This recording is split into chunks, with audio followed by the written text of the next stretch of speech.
বিসমিল্লাহির রহমানির রহিম।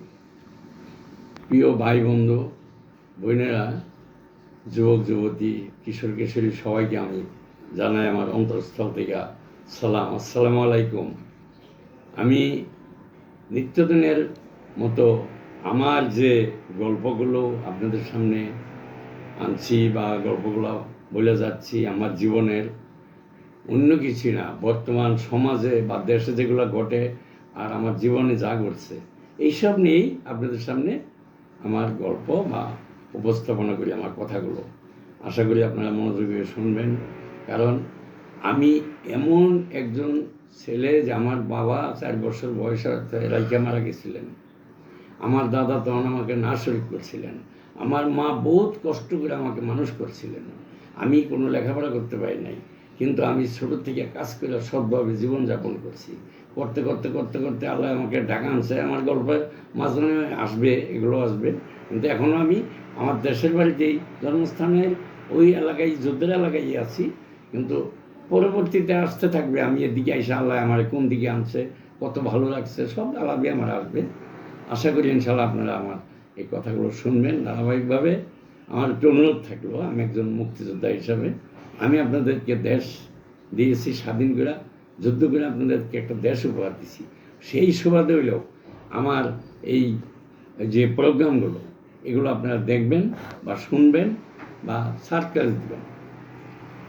এখন আমি শুরু করছি যে আগামী দিনে গতকালকে যে আমি যুদ্ধের প্রাথমিক যুদ্ধের যে গল্পটা করছিলাম, দেখেন আমরা যুদ্ধে যাওয়ার কারণে কীসব ঘটনা ঘটছে।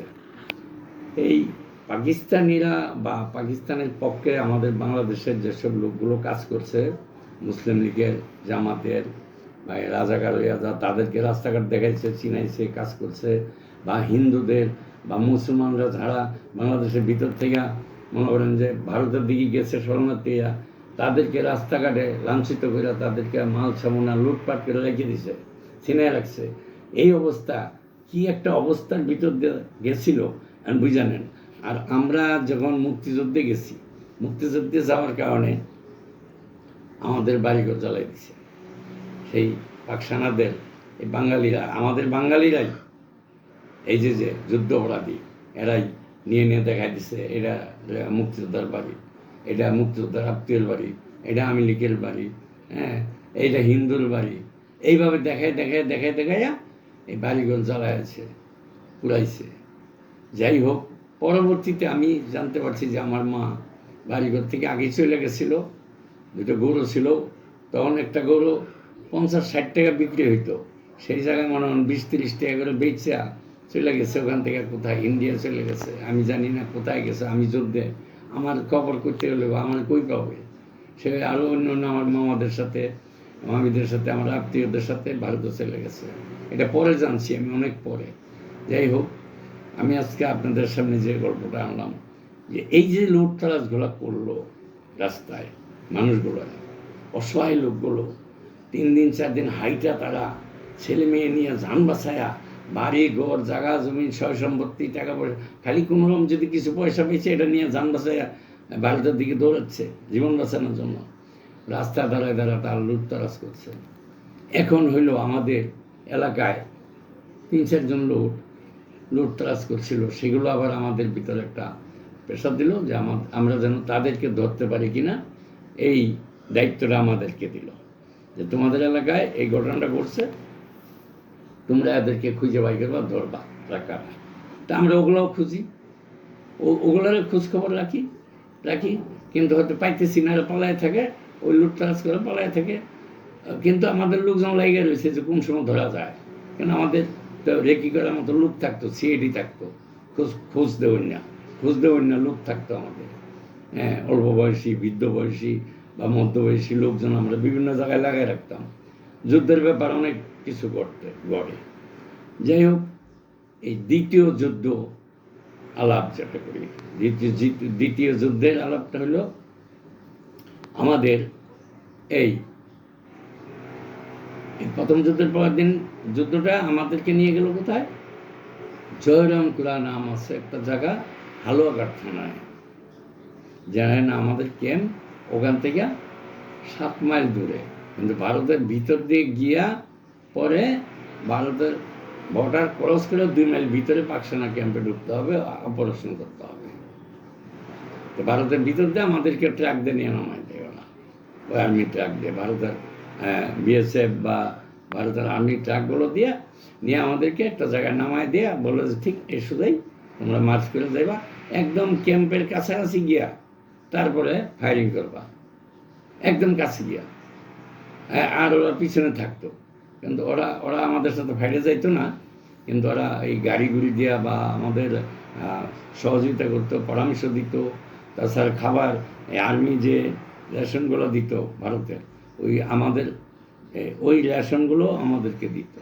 ঠিক আর্মি যে রেশন দিত ভারতের, ওই রেশনগুলো আমাদেরকে দিত। হ্যাঁ, আমরা খাইতাম, ক্যাম্পে থাকতাম। ওই পরের দিন ওখানে জরমপুরা, মনে করেন যে পাঞ্জাবি ক্যাম্প, রাজাকার, এখানে অ্যাটাক করতে গেছি। ওখানে যাওয়ার সময় মনে হয় 2টা গ্রাম ক্রস করে গেছি, এই কুত্তা খেউ কেউ করে রাত্রেবেলায়। মনে হয় আমরা তো মানে ভূতের মতো অন্ধকারের ভিতরে চলছি, তো অস্ত্র টস্ত্র লইয়া, গোলা ভারত মনে করেন যে এখান দিয়ে মাজায় বান্ধা 300-400 রাউন্ড নিয়ে যাইতে আছি। এরপরে একটা রাইফেল 7.5 কেজি ওজন রাইফেল কান্দে, হ্যাঁ, কাঁচা মারছি, শৈল দাম, বৃষ্টি পড়তেছে, যখন আকাশে ঝিলিক দেয় তখন একজন আরেকজনের শরীর দেখা যায়, ছাড়া কিচ্ছু দেখা যায় না। আর কোনো রাস্তা ওঠা যাবে না, কাঁচা রাস্তা ছিল, তবু রাস্তা ওঠা নিষেধ ছিল। তখন আমরা ওই দিয়ে যাইতাম, ক্ষেতের আইল দিয়ে যাইতাম, ক্ষেতের আইল দিয়ে হাঁটে যাইতাম। এই অবস্থার ভিতর দিয়ে আমাদের ওইখানে গিয়া পৌঁছলাম, একদম নজদিক 1 কিলোর আরও ভিতরে গিয়া পরে আমরা ফায়ারিং শুরু করলাম। রাত মনে হয় যে 12টার মতো বেজে গেল গা। 1টার দিকে আমরা ওখান থেকে ফায়ারিং করে বাস, পরে আমরা ওখান থেকে আস্তে আস্তে পিছিয়ে উঠলাম। কেন আমাদের যতটুকু অর্ডার ছিল অতটুকু কাজ করে আমরা পিছিয়ে উঠছি। ওইটা ওখান থেকে আসতে পারে আরও 1 ঘন্টার মতো লাগছে, পেক্কাদার ভিতর দিয়ে আসছে। পরে ওই গাড়িগুলো ওখানে দাঁড়াইছিল যে ভারতের ভিতরে, ঠিক ওইভাবে আবার গাড়ি করে আমাদেরকে ওই হেডকোয়ার্টারে নিয়ে আসলো। পরে আমরা এই গোছাটোছা করলাম, মনে করেন যে আমরা এই আমাদের রাইফেল, তারপরে স্ট্যান্ড গান, এরপরে আপনার SMG, LMG, যার কাছে যা থাকতো এগুলো পরিষ্কার করতাম, করে গোছল করে কিছু খাবার যাই থাকতো। সকালবেলায় নাস্তাটা খাইছি, খাই একটু রেস্ট নিতাম, ঘুমাইতাম। তারপর আবার কোথায় গিয়ে দেখা গেল যে সকাল 10টার দিকে আবার লাইনে খাড়া করতো সবারই, আমাদের সব মুক্তিযোদ্ধাদের, শত মুক্তিযোদ্ধা, আলাদা আলাদা কোম্পানি, আলাদা আলাদা প্লাটুন, আলাদাভাবে দাঁড়াইতে হইতো। সব মাথা গুনতি করতো, নাম ডাকতো, সবাই ঠিক আছে কিনা, কারো কোনো অসুখ বিসুখ হয়েছে কিনা, চেকআপ টেকআপ করতে গেলে খুব ভালো করতো। ডাক্তার থাকতো আমাদের সাথেই, ক্যাম্পে সবসময় ডাক্তার থাকতো। ক্যাম্পে যা হইতো লোকের চিকিৎসা হইতো, এদিকে ভালো ছিল। এই এখন আমরা দেখা গেল একটা জায়গার থেকে আমরা ইনফরমেশন পেলাম যে যে লুটতরাজ করছে তার ভিতরে একজন উপজাতি ছিল, পাহাড়ের গারো বলতাম আমরা, গারো জাতি, আর একজন বাঙালি মুসলমান, জব্বার নাম ছিল। এই দুইজনের একটা খোঁজ দিল একজন, যে একটা বাড়িতে তারা আজকে রাত্রে আছে, ঘুমাইছে। আমরা ওইখান থেকে আবার আইসা ওদেরকে ওখান থেকে অ্যাটাক করে ওখান থেকে ধরে নিয়ে গেছি। পরের দিন সকালে আমাদেরকে বললো যে এদেরকে এক কাজ করো, হাত পা বাইন দেওয়া, নদীতে ফেলা যায়, পিছন দিয়ে 4 হাত পা একসাথে বাইন দেওয়া, কোনো গুলি টুলি না, বলছে কোনো গুলি টুলি নেই। ওই ভারত থেকে একটা নদী বাড়িয়েছে, বুগাই নদী বলে, পাহাড়ের জন্য থেকে বাড়িয়েছে, খুব স্রোত চলে, দুর্দান্ত স্রোত চলে। 4 হাত পা পিছন দিয়ে বাইন দেওয়া, বাস ফেঁকে ফেলাই দিল পানির ভিতরে। যা এত অত্যাচার মানুষকে করতো তারা। এই যে মুসলমান, আমরা যে মুসলমান হইয়া মুসলমানদের যে কাজগুলো করছি, ভাই যুদ্ধ অপরাধী কীভাবে হইল, কেন এগুলো আজও পর্যন্ত চালাচ্ছে এই দেশে। হ্যাঁ, যার জন্য আজকের এই পর্বটা, এই যে মানুষের উপরে অন্যায় অত্যাচারগুলো করছে তারা, এইটুকু শোনাইলাম। আর একটা অপারেশনের ব্যাপারে বললাম, আশা করি আপনারা এটা আপনাদের কাছে ভালো লাগবে। আর আপনারা জানতে পারবেন, যারা জানেন না, যুদ্ধের ব্যাপারে শোনেন নাই, আলাপ জানেন না, ইতিহাসও পড়তে পারেন নাই, বা জানেন না, শোনেন না, তাদের জন্য আমার অনুরোধ, আমার এই ভিডিওগুলো দেখবেন, সার্কাস দিবেন, আর আমার জন্য একটু দোয়া করবেন। আমিও আপনাদের জন্য দোয়া করি, সবার জন্য আল্লাহ ভালো রাখে, সুস্থ রাখে। আসসালামু আলাইকুম। আজকের এই পর্ব এখানেই শেষ করলাম।